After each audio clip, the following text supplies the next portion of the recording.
now that we have the skin pulled away from the back, I've moved back around to the front. I'm going to go ahead and get rid of this flap here that was made when they injected the rabbit so that that's not hanging around. And you can see that there's some superficial veins here. So we're not going to be doing veins, so it's okay if you cut through those.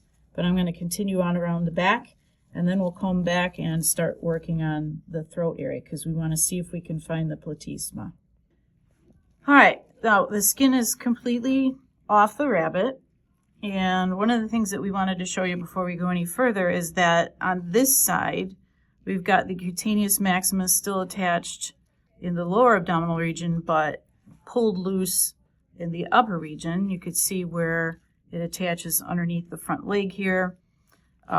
It's very thin, and the fibers run from the posterior region obliquely up to the anterior region. And when we go underneath this, we're going to see now the fibers of our external oblique running this way. So we know we've gotten down to the layer of the actual abdominal muscles, and that we're not looking at cutaneous maximus here.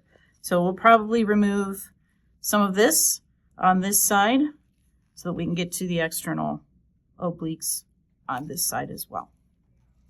All right, so I removed the bits of cutaneous maximus that were still covering this area here and down here so that now we can see our external oblique muscle underneath. And then this is the rectus abdominis coming up this way. On the opposite side, cutaneous maximus is still there, just for comparison's sake, so you can tell the difference. Moving up to the neck, there's another muscle that covers this area of the neck. Humans have this too, and I should say that humans lack the cutaneous maximus, so we wouldn't see that in a human. But this muscle here, the platysma, is present in the human. You usually are aware of it, especially if you're male and you're shaving, when you kind of pull the lower sides of your, I guess, jaw or cheeks outward to the side toward your ears to flatten out this area under your chin.